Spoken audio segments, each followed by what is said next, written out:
Bonjour à tous. Aujourd'hui, dans le fond, je voulais parler des phases de découragement. Parce que désencombrer, c'est quelque chose qui est très long. Puis des moments, on finit par se décourager. Tu sais, ça dure, puis ça dure, puis ça dure encore. J'ai l'impression que c'est interminable. Que j'ai tellement de choses que ça fait, comme dit, ça fait 3 ans que je suis là-dedans. Puis ça avance à pas de tortue, tu sais, à la quantité de choses que j'ai. Et honnêtement, ça m'aurait pris au moins une bonne année sabbatique pour en venir à bout. Mais en travaillant, en faisant 1 ou 2 journées par semaine, ça c'est quand je ne suis pas dans les maudits déménagements, ça avance très lentement. À une journée, je vois à peine la différence. En désencombrant 1 journée par semaine ou 2, en fait, ça prend à peu près 2 mois avant que je puisse faire un voyage de van et aller porter des choses. Donc, ça fait que c'est très très long avant d'avancer. Puis des fois, c'est ça, je me dis, ce serait tellement le fun si je pouvais avoir quelques mois sans travailler pour vraiment donner un bon coup pour en finir une bonne fois pour toutes avec tout ça. Mais malheureusement, en travaillant des heures de fou, comme là cette semaine, je fais encore du 6 jours semaine. Donc, quand je travaille, je suis vraiment trop fatigué. Je me suis rendu compte que, premièrement, j'étais pas efficace dans le désencombrement, que je tourne en rond parce que, justement, je suis trop fatigué. Puis, je commençais à avoir des sérieux mal de tête, des migraines, parce que, justement, c'est la fatigue accumulée. Le temps que je prends pour faire ça, je coupe dans mes heures de sommeil. Puis, avec les journées de travail que je fais, j'ai pas beaucoup de temps pour dormir. Donc, ça m'épuisait vraiment trop. Donc, je suis retourné comme j'étais à désencombrer seulement les fins de semaine. Mais quand je travaille 6 jours en ligne, ça me donne vraiment pas beaucoup de temps. Puis là, en plus, je dois quand même faire le lavage, préparer mes repas pour la semaine. Donc, il reste peu de temps pour le désencombrement en bout de compte. Ce qui fait que ça dure vraiment sur la longueur. Ça fait 3 ans, puis j'ai de la misère à en venir à bout. La tâche, c'est comme un peu escalader le Mont Everest, tu sais. C'est vraiment énorme comme tâche, puis j'ai peu de temps. J'aimerais vraiment ça, si je pouvais avoir un 6 mois, là, donner un bon coup, pour en finir une bonne fois pour toutes, en faire tous les jours jusqu'à temps d'en terminer. Mais malheureusement, j'ai pas le choix de travailler, donc ça continue encore à avancer à pas de tortue. Ce qui est vraiment ennuyant, parce que, comme dit, à 1 journée par semaine, ça paraît même pas là, les efforts que je fais. Puis là, je ne suis même pas rendu encore dans la numérisation des souvenirs. Ça va être une tâche colossale. Ça va être très, très long. Puis je pense que c'est un petit peu le problème de bien des gens qui désencombrent, c'est que c'est une grosse tâche. Puis c'est difficile, comme dit, dans le peu de temps qui reste de disponible, d'arriver à en venir à bout. Puis sur la longueur, à un moment donné, si je commence à dire « Ah, je vais me reposer en fin de semaine, je vais faire autre chose », j'en terminerai jamais. Là. Je passe toutes mes journées de congé là-dedans pour un jour en venir à bout. Il y a des fois, j'aurais envie de me reposer, faire autre chose, mais je sais que si je fais autre chose, ça va être juste encore plus long avant que j'en finisse. Donc, évidemment, je passe tout mon temps là-dedans, mais c'est décourageant. C'est difficile, je trouve ça vraiment pénible. C'est comme vraiment trop pour le peu de temps que j'ai. C'est comme monter le Mont Everest en gogoune ou en talon haut. C'est une grosse tâche, puis c'est ça qui fait que dans le fond, c'est ça. La tâche est trop grosse pour le temps que j'ai. En fractionnant ça un petit peu par-ci par-là, ça avance vraiment lentement. Puis bon, c'est sûr que je vais aller jusqu'au bout, mais là, je suis encore dans un maudit déménagement. Donc ça aussi, c'est assez décourageant aussi, parce que j'ai tout ce stock-là encore à déménager. Que oui, je vais en faire le plus possible, mais les maudits souvenirs, j'en ai 3 étagères à numériser, puis c'est certain que j'ai pas le temps de toucher à ça avant le déménagement. Déjà que c'est une grosse tâche à déménager. Là, je pars d'un deuxième à un autre deuxième étage. Je vais essayer d'en trier le plus possible en pactant les choses, mais c'est sûr que je pourrais vraiment pas arriver à désencombrer comme je voudrais, parce que c'est pas facile. J'ai de la misère à cerner ce qui va être vraiment nécessaire ou pas. Puis il y a des produits de salle de bain, c'est toutes des choses utiles. Puis à un moment donné, j'ai de la misère à voir, bon, qu'est-ce que je garde, qu'est-ce que je garde pas. Tu sais, ça fait comme trop, là.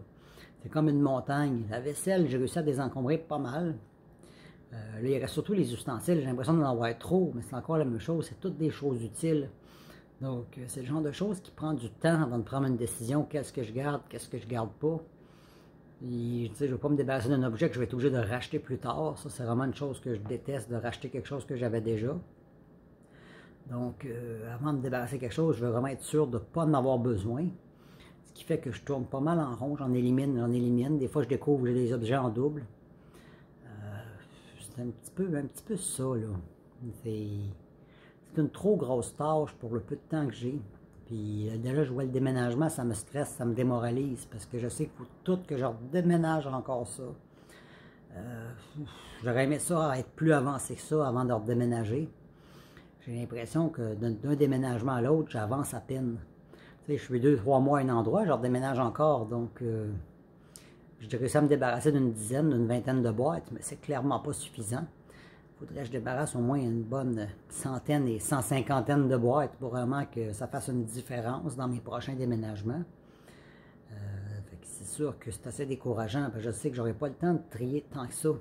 Qu'à la fin, je vais être pressé, je vais tout emmener tout rond, puis j'aurai pas le temps de le faire. Et bon, il y a les maudites photos, j'aurais aimé ça, avoir le temps de faire ça. Je sais que ça, j'en aurai moins pour un an. Donc, je vais les déménager encore en 2 ou 3 fois avant d'avoir terminé là-dedans. C'est un petit peu à ce moment-là que, bon, j'aurais vraiment aimé avoir un break de travail pour être capable de vraiment faire un gros ménage dans tout ça, mais c'est difficile. Il y a des fois où je pense aller voir un psychologue puis demander peut-être un arrêt de travail parce que la tâche est colossale, mais souvent un psychologue ne comprendra pas parce qu'il n'y a pas beaucoup de gens spécialisés dans le désencombrement. En fait, pas au Québec. Donc les gens ne comprendront pas pourquoi j'ai tant de difficultés. J'ai une montagne de stock, là. Donc c'est une tâche qui ne se fait pas vraiment en 2 jours. C'est une tâche de plusieurs semaines, même des mois dans mon cas. C'est sûr qu'un petit coup de main, si j'aurais pu avoir un arrêt de travail pour vraiment donner un bon coup pour en finir une bonne fois pour toutes, puis justement d'avoir un break de déménagement, le temps de faire le tri de tout ça. Parce qu'à chaque fois que je déménage, ça me retarde encore dans mon tri. Là. Je perds 1 mois, 2 mois à redéménager. Ces 2 mois-là, ben, j'avance pas vraiment dans le désencombrement. C'est encore des mois où je remets à plus tard. Puis, je suis en train de regarder peut-être de ce côté-là. -là, c'est sûr que le rush d'été, c'est là qu'il y a le plus de travail. Puis comme je déteste beaucoup l'hiver, j'ai mal partout avec le froid. Si je vois que cet automne, j'ai vraiment pas réussi à progresser, je pourrais peut-être essayer d'avoir de l'aide pour justement avoir un congé de maladie, pour vraiment en venir à bout une bonne fois pour tout, là, parce que là, ça n'a aucun sens. J'ai l'impression qu'en travaillant, j'en viendrai jamais à bout. C'est comme trop, là. C'est vraiment, là, je suis dépassé par tout ce stock-là. Puis, c'est le temps qui manque. En une journée, je suis complètement crevé de ma semaine de travail. Puis, il faut que je passe des journées là-dedans, puis ça avance au compte-gouttes. Je me rends compte que si j'avais un beau 6 mois plein là, pour vraiment faire ça du matin jusqu'au soir pendant 6 mois, que ça serait faisable de régler le problème une bonne fois pour toutes plutôt que d'étirer ça sur des années. Donc, c'est sûr que je vais peut-être essayer d'avoir de l'aide au niveau, comme dit, d'un psychologue, d'un travailleur social pour voir s'il y aurait moyen d'avoir un arrêt de travail, le temps vraiment d'en venir à bout. Parce que c'est comme trop, là. Vraiment, là, je suis dépassé par tout ça, puis ça fait vraiment trop longtemps que je suis là-dedans, là. Ça fait quand même 3 ans, puis je vois que j'avance au compte-gouttes, là. En une journée, c'est clairement pas suffisant. Une journée par semaine, j'arrive à peine à débarrasser une boîte. J'en aurais au-dessus de 150 à débarrasser pour bien faire. Puis comme je disais, les foutus souvenirs, c'est très très long, j'ai trop peur de regretter. Tout le monde que je connais qui se sont débarrassés de souvenirs ou de photos ont tous eu des regrets, mais des sérieux regrets, là. Ma grand-mère, quand elle était dans un centre de personnes âgées, elle n'a pas eu le choix. Puis elle en parle, elle en pleure de ses photos. Puis je me dis, ouais, j'ai pas envie de regretter à ce point-là. Puis quand j'arrive à une version d'un souvenir, j'ai tellement peur, c'est quasiment une crise de panique. J'ai trop peur de regretter. C'est comme si j'allais me faire amputer. Quand, tu sais, c'est comme, c'est pas, si genre, je me débarrasse de mon système de son, j'ai des regrets, je peux en acheter un autre. Bien, les photos, il n'y a pas de retour en arrière, c'est fini, c'est comme une amputation, le membre ne repoussera pas. Puis ça, comme dit, je les regarde, c'est tout important pour moi, c'est aussi important que les membres de mon corps, que mes oreilles, que mes orteils. Me débarrasser de mes photos, c'est comme la pire chose qui pourrait m'arriver. Puis j'en ai vraiment trop, là. Fait que j'aurais pas le choix, je vais les numériser, mais numériser tout ça, c'est un gros travail, mais ça serait une délivrance, un coup ça va être fait, puis je ne vivrai pas dans le tourment du regret, puis on me dit, juste à l'idée de débarrasser une photo, je fais une crise de panique, puis j'étouffe, puis je suis pas bien, là, j'ai vraiment, c'est comme trop important pour moi, là. Puis, sauf que le problème, c'est que j'ai 2 grosses étagères pleines, plus tous les vieux ordinateurs, les vieux CD avec des photos. J'en ai des tonnes. Puis c'est tout quelque chose de précieux, c'est quelque chose d'irremplaçable, là.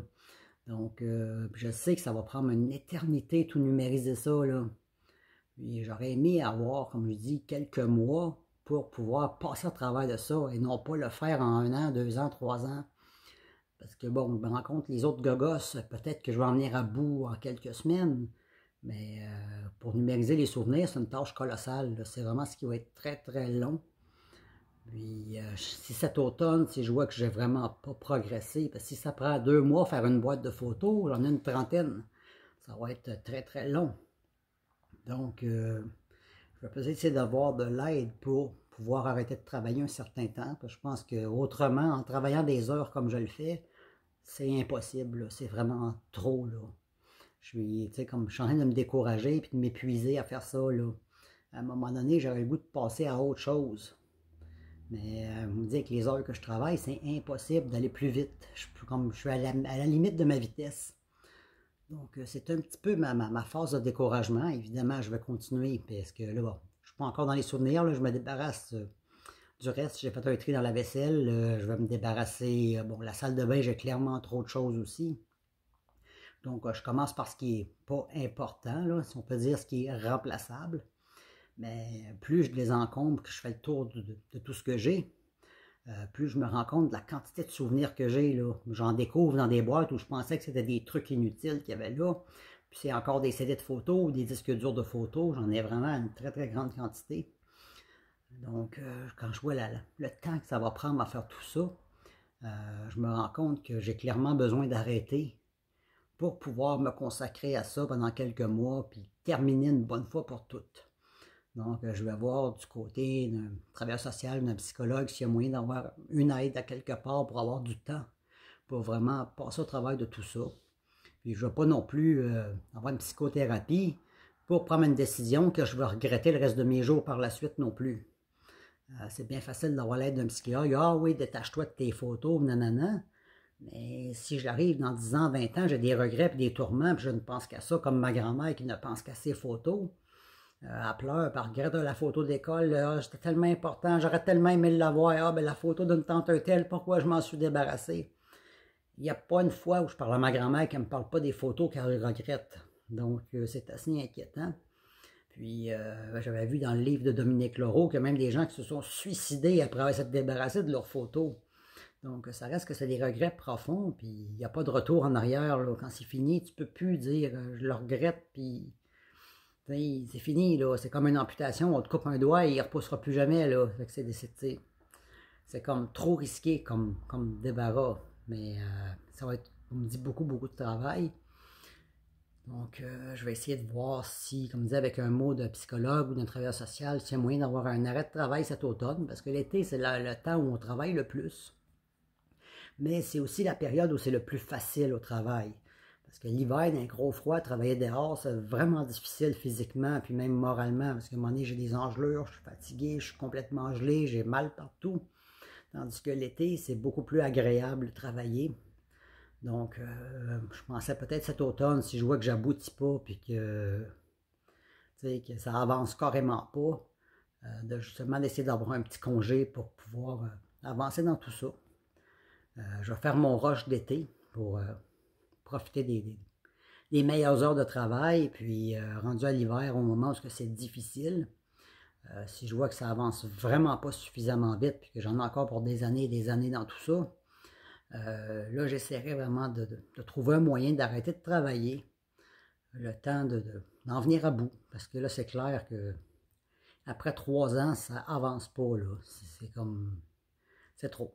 Donc, c'est un petit peu ma phase de découragement, puis j'essaie de trouver une solution pour avoir plus de temps pour moi, pour pouvoir en venir à bout. Donc, c'est un petit peu ça. Donc, ça va être à suivre pour les prochaines nouvelles.